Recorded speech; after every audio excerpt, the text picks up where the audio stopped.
They said the house went quiet after the Warrens left, but they lied. The old Rhode Island farmhouse, the one that inspired the Conjuring still breathes in the dark. You can almost hear it whisper if you stand outside after midnight, when the wind stops and the world feels like it's holding its breath. They're calling it the Conjuring House auction, and everyone's treating it like some spooky Halloween event. But people forget what that house is. They forget what it does to people. When the for sale sign went up, the locals didn't celebrate. They crossed the street, locked their doors, and warned their kids not to look at it too long. Because that house, 8 acres of creaking wood and cursed soil, remembers every scream that ever echoed through its halls. It started again the moment the auction was announced. Real estate agents uploaded photos online, dusty hallways, peeling wallpaper, the narrow staircase where a shadow once crawled instead of walked in within hours. The images began glitching. One agent said he heard humming when he zoomed in on a picture of the cellar. He shut his laptop, but the humming didn't stop. The house was built in 1736, older than the nation itself, a relic of births, deaths, and everything in between. The parent family lived there in the 1970s and told the world what it had: voices in the walls, chairs that slid across the floor, bruises appearing overnight, and something darker that made them feel like they belonged to the house, instead of the other way around. Ed and Lorraine Warren called it a dark presence, but even they couldn't banish it. They just left it sleeping. Decades later, the new owners claimed they'd made peace with the spirits, even turning the place into a tourist stop for thrill seekers who wanted to spend a night in hell.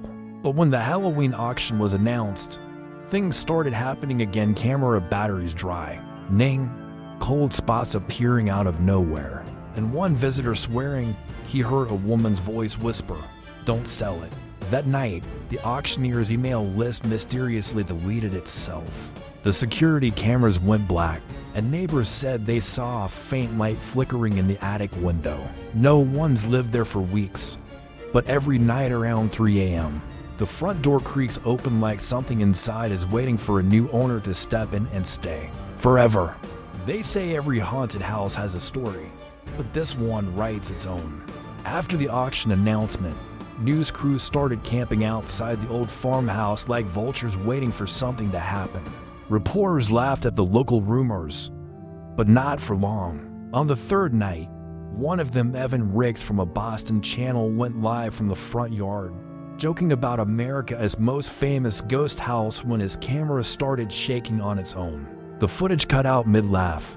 When the crew replayed it later, there was a whisper under his last words. No one could make it out clearly, but some swore it said, "You shouldn't have come." The next morning, Evan quit his job and left the state without collecting his gear. People say he never talked about what he saw, but his cameraman posted a single picture before deleting his account. The house, bathed in fog, with a figure standing in the upstairs window that wasn't there when they filmed. As Halloween got closer, the energy around the property shifted. The new owners were overwhelmed by the attention.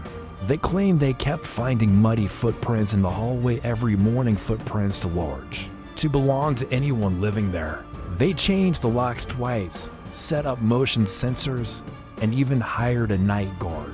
The guard lasted 2 nights. He told police he heard knocking from the walls, but it wasn't random. It followed a pattern, like it was answering him. When asked what scared him most, he said it wasn't the noise, it was the whisper that came after. It said his name. Locals started avoiding the property altogether. Even the mail carrier refused to deliver there.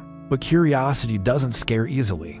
A group of amateur ghost hunters drove down from Maine, hoping to record something before the auction.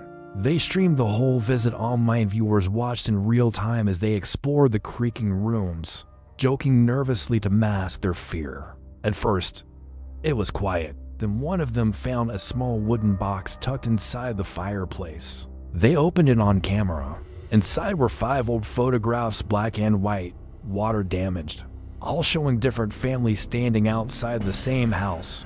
In every photo, one person's face was scratched out. The stream cut abruptly after that. When the feed came back an hour later, the camera was on the ground, pointed at the ceiling, capturing only a soft, rhythmic tapping.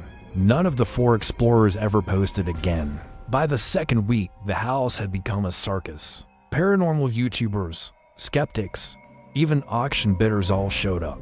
But one by one, they started leaving early, pale and shaken, with stories that didn't match. One said he felt a hand on his shoulder when no one was there. Another claimed the floorboards moved under his feet, like the house was breathing. The most unsettling account came from a woman named Claire, a medium who visited to read the energy before placing a bid.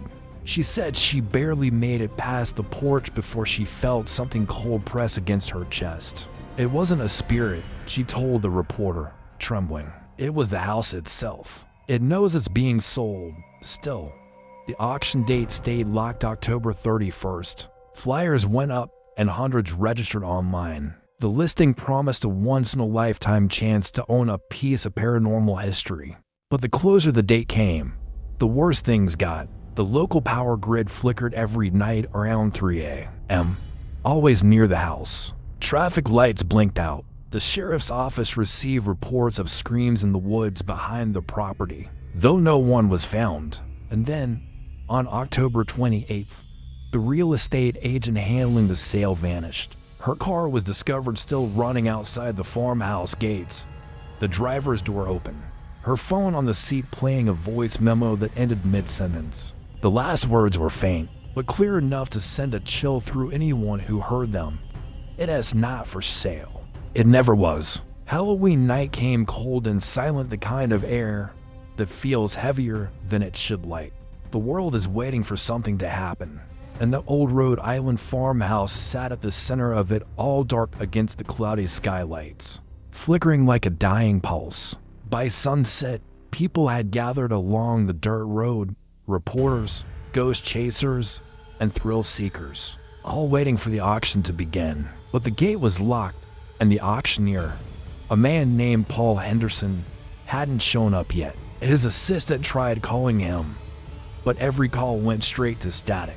Then, at exactly 7:03 p.m., the front porch light turned on by itself. The crowd murmured, phones lifted, cameras recording, and someone shouted that they saw movement in the upstairs window, a shadow pacing slowly from left to right. When the front door creaked open, no one dared to move closer. Finally, a group of 3 bidders stepped forward, laughing nervously, convinced it was part of the event. They crossed the gate, walked up the path, and disappeared inside. The live stream that had been running from one of their phones kept going, showing the camera's shaky light sweep across the dusty living room. "This place smells like dirt and rain," one of them said. Another voice replied, "Do you hear that?" The faint sound of breathing echoed through the feed. For almost a full minute, nothing moved. Then the camera panned toward the staircase, and a figure was standing there, pale, still, with eyes reflecting the phone's light.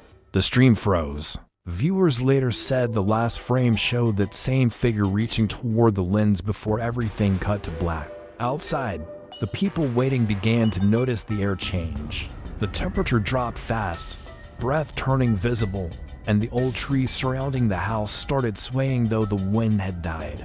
A faint humming rose from the ground, like the house itself was exhaling. Someone tried to open the gate again, but the iron latch was ice cold to hot seconds later, like it burned on both ends. The property lights began flickering, not in rhythm, but almost like Morse code, repeating in short bursts. One local, an older man who lived in Boroville all his life, muttered that it was the same pattern from years ago, the knocks, the purns he used to hear in the walls. Inside the house, the lights blinked out completely. People could only see the outline of the roof under the moonlight. Then, the front door slammed shut with a crack so loud that even the farthest car alarms went off. The sound rolled through the woods, echoing long after the door was still. That's when the first scream came from inside. It was sharp, cut short, like someone falling. The crowd outside panicked. Some ran, some called 911, but most just stood frozen, waiting for someone to come out. 10 minutes later, the house went quiet again. The porch light turned off. The live stream from inside the house resumed on its own, the camera lying sideways on the wooden floor. Only two things could be heard: slow footsteps moving upstairs and a faint voice whispering. It shows. Police arrived 20 minutes later, but the house was empty. No bidders, no signs of struggle, just muddy footprints leading from the staircase to the front door. And one single message written in the dust across the dining table: not sold. By the next morning, the Conjuring House was surrounded by yellow tape, news vans, and the thick silence that follows when fear has no answers.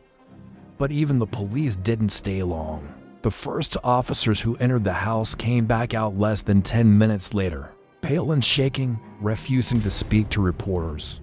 One of them threw up near his cruiser before muttering, "There's someone still in there." Even though every search turned up nothing, the auction had been officially canceled.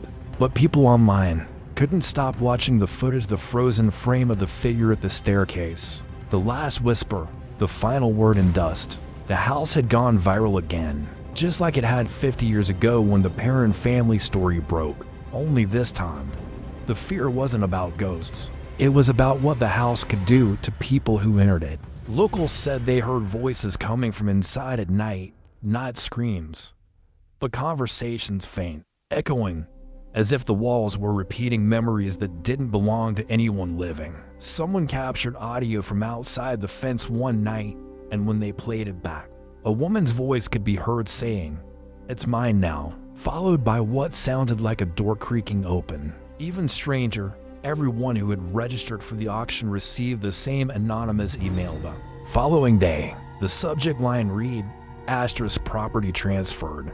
Asterisk, the message was blank except for one sentence, "Welcome home." Authorities traced the sender, but found nothing. The email hadn't been sent through any normal system. It was as if it appeared by itself. Within a week, 3 people connected to the sale had gone missing: the auctioneer, his assistant, and one of the bidders who entered that night. The surviving family members of the original Perns came forward on TV, begging officials to seal the place off. Andrea Perrin, who had lived there as a child, said something that made the room go silent. That house doesn't haunt people, it keeps them. No one knew exactly what she meant until a local historian uncovered something chilling in town records. The original land deed from the 1700s listed the property as the Borough of Bathsheba, a name that hadn't appeared in any modern records. It was tied to a woman accused of witchcraft and child sacrifice, a woman the Warrens once claimed was the dark entity in that house. The story had always been treated as legend, but the deed was real, and carved faintly into the wooden beam of the basement wall, hidden behind the old furnace, were the same words from the deed, the Borough of Bathsheba, followed by 5 tally marks, one freshly carved. The sheriff ordered the property locked and guarded, but on the second night, the cameras went dead again, all at 3:07 a.m., and by morning, the front door was open. The guards swore they hadn't heard a sound, but the porch light was glowing even though the power had been cut off days earlier. That's when people began to see lights moving inside at night, flickers like lanterns, slow and steady, as if someone was walking the halls. The footage captured from across the road showed silhouettes passing by the windows, 3 at first, then 4, then 5, each one moving in perfect rhythm. The online forums lit up with theories. Maybe it was squatters, maybe a viral stunt, maybe something darker. But when one of the missing bidders' phones was found on the edge of the property, it shattered every doubt. The phone's flashlight was still on, battery somehow full after a week. And in the video folder was a single file titled Asterisk Final Walkthrough. Asterisk, it lasted only 47 seconds. The clip began in total darkness, then a voice whispered, "It's colder now." The beam of light wavered across the old wallpaper before stopping on the mirror at the end of the hallway, and the reflection stood 5 people, none of them holding the camera. The last frame showed the mirror cracking slowly down the middle as a voice said, "The sale is complete. No one knows who owns the Conjuring House now, But every night since Halloween, the porch light turns on by itself and stays on until dawn, as if welcoming someone home who never left.